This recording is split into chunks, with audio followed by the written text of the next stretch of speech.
உங்கள் favourite TV ஷோக்களை இனி miss பண்ண தேவையில்லை. ZEE5 இல் முற்றிலும் இலவசமாக காணுங்கள், இங்கேயும் எப்பொழுதும். அட்வைஸ் இலவசமா கிடைக்கிறதுனால அதுக்கு மரியாதையே கிடையாது இல்ல? டேய், அத சொன்னது யாரா? உன் அண்ணி, இந்த குடும்பத்தோட மூத்த மருமக. அவங்க சொன்னா நீங்க கேட்டுக்க மாட்டீங்களோ? மாமா, தப்பு அவர் மேலேயாவே இருந்தாலும் வீட்ல மூத்தவர் நீங்க இருக்கீங்க. உங்ககிட்ட சொல்லி இதுக்கு என்ன முடிவுன்னு எடுக்காம இந்த மாதிரி சண்டை போட்டுக்கிறது நல்லா இல்லல மாமா.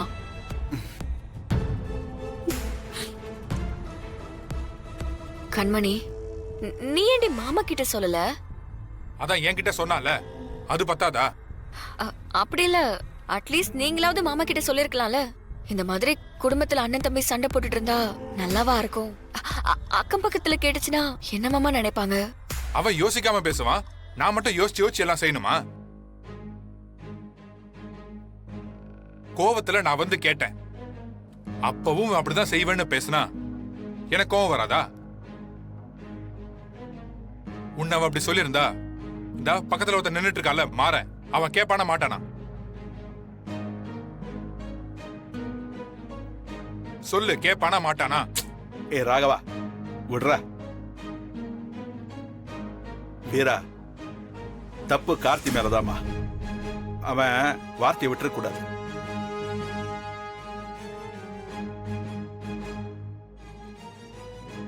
ஏண்டா, பிசினஸ்ல இருக்க, உன் டென்ஷனையும் கோவத்தையும் உன்னோட வச்சுக்க. வீட்டுல இருக்கிறவங்க கிட்ட காட்டுற வேலையெல்லாம் வச்சுக்காத. அவங்களாவது ஆட்டோ டிரைவர் ஃபேமிலி. நான் பிளாட்ஃபார்ம்ல துணி வித்துக்கிட்டு இருந்தவன். அந்த இடத்துல இருந்தா இந்த இடத்துக்கு நான் வந்திருக்கேன். நீதான் தனியா பிசினஸ் பண்ண போறேன்னு எல்லாம் எனக்கு தெரியும்னு நான் தனியா பண்ணிக்கிறேன்னு சொல்லிட்டு இப்ப லாஸ் பண்ணிட்டு வந்து நிக்கிறியே. இதான் நீ ஃபாரின்ல போய் படிச்ச படிப்பா?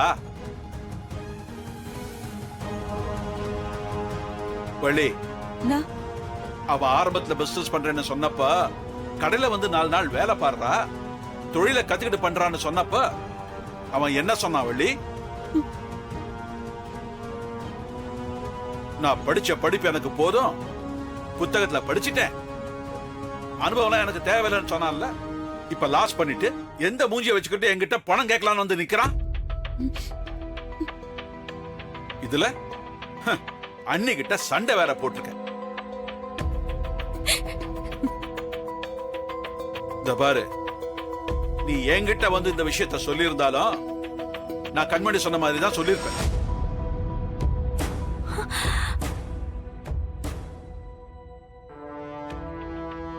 நான் எல்லா நேரத்திலையும் தட்டி கொடுத்து போவேன்னு நினைக்காத கார்த்தி.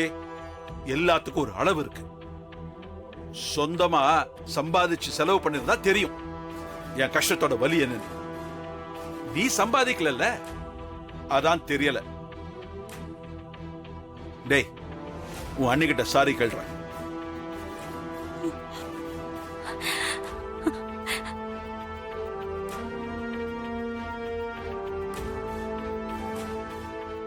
டேய், சொல்றா.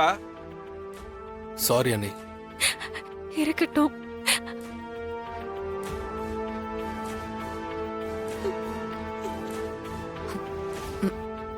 மாமா, சொல்லுமா. இல்ல மாமா, பிரச்சனைய பேசிட்டே இருக்கிறத விட இனிமே அது நடக்காம இருக்க என்ன செய்யலான்னு யோசிக்கிறது தான் மாமா நல்லது. கரெக்ட்மா.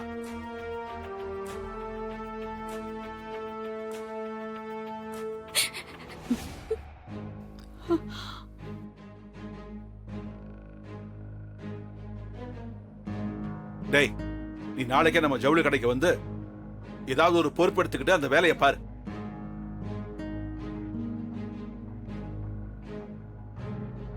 பா, இல்லப்பா, அப்போ பொட்டிக்கு அதெல்லாம் நான் ஒண்ணும் மூட சொல்லடா. அதையும் பார்த்துக்கிட்டு நம்ம கடையில வேலையும் பாரு. முதல்ல பிசினஸ் சரியா கத்துக்க. நம்ம கடையில வந்து பிசினஸ் கத்துக்கிட்டனா பொட்டிக்ல இருக்கிற உன்னோட எல்லா பிரச்சனையும் கொஞ்சம் கொஞ்சமா சால்வ் ஆயிட போகுது. அனுபவம் இல்லாம ஒரு தொழில தொடங்கினா அது 100% நஷ்டத்துல தான் போய் முடியுங்கிறது என்னோட பட்டறிவு.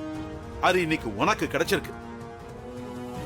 எவ்வளவு வேணாலும் பணம் இருக்கலாம், ஆனா அதை காப்பாத்திக்க அனுபவம் ரொம்ப முக்கியம் கார்த்தி. ம் சரிப்பா. கண்மணி, மாமா, நீ எதையும் மனசுல வச்சுக்காதம்மா. அவன் சின்ன பையன், தெரியாம பேசிட்டான். சச்சே, இருக்கட்டும் மாமா. எனக்கு கார்த்தி மேல கோவம்லாம் இல்ல மாமா. குடும்பத்துல ஒரு ஆளா நம்மளும் இருக்கோம். நம்ம சொன்னதுக்கு கோச்சுக்கிட்டாரேங்கிற சின்ன வருத்தம் தான் மாமா. அதுவும் இப்ப சரியாயிடுச்சு மாமா. ம் சரிம்மா, இனி அவன் அப்படிலாம் பேச மாட்டான்.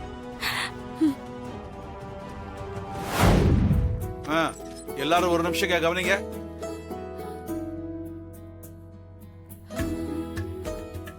இன்னில இருந்து கார்த்தி நம்ம கடையில ஒர்க் பண்ண போறாரு.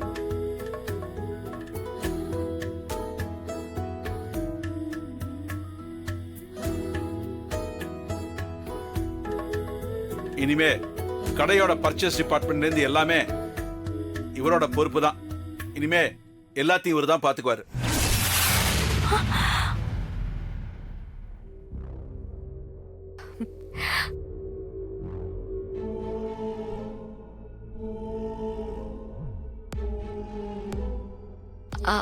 மாமா, சொல்லுமா. இல்ல மாமா, வழக்கமா அத உங்க மூத்த பையன் தான் பாத்துப்பாரு. அதான் நீங்க அவருக்கு வேற ஏதாவது டிபார்ட்மெண்ட். இல்லம்மா, வேற எந்த டிபார்ட்மெண்ட் கொடுத்தாலும் இவனுக்கு அது சூட் ஆகாதுமா. இவனுக்கு இதுதான் கரெக்ட். நான் நல்லா யோசிச்சுதாமா இந்த முடிவு எடுத்தேன். மாமா, நீங்க ஒரு விஷயத்தை முடிவு பண்ணிட்டீங்கன்னா அது கரெக்டா தான் இருக்கும்.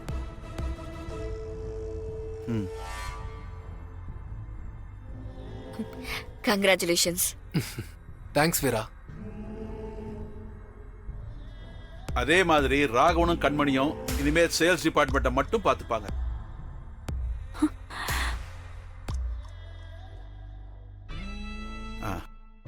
வீராமா, ஆமாமா, அக்கவுண்ட்ஸ், மார்க்கெட்டிங் டிபார்ட்மெண்ட், இனிமே இது எல்லாத்தையும் நீதாமா பாத்துக்கணும். ம், அப்புறம் இந்த அட்வர்டைஸ்மெண்ட் எப்படி நம்ம கடையை பப்ளிக் மத்தியில கொண்டு போய் சேர்க்கறது, அதுக்கெல்லாம் நிறைய புது புது ஐடியாஸ் தேவைப்படுது. அதெல்லாத்தையும் நீதாமா கொடுக்கணும். சரிங்க மாமா. இந்த ஐடியாஸ் நான் தான் கொடுக்கணும்னு இல்ல, நம்ம கடையில இருக்கிற ஸ்டாஃப்ஸ் யார் வேணாலும் ஐடியா கொடுக்கலாம். அதுல ஒரு நல்ல ஐடியாவா என்ன ஏதுன்னு பார்த்து எக்ஸிக்யூட் பண்ணலாம். மொத்த ஃபேமிலி நம்ம கடை நடத்துறதுக்கு சப்போர்ட்டிவா வரும்னு நான் நினைச்சு கூட பார்க்கல. இப்ப பார்த்தா என் 3 பசங்களுமே இந்த பிசினஸ்க்கு வந்துட்டாங்க. ஒரு பக்கம் சந்தோஷமா தான் இருக்கு. ஜீ5 ஆப்பை டவுன்லோட் செய்து அனைத்து எபிசோடுகளையும் இலவசமாக பாருங்க.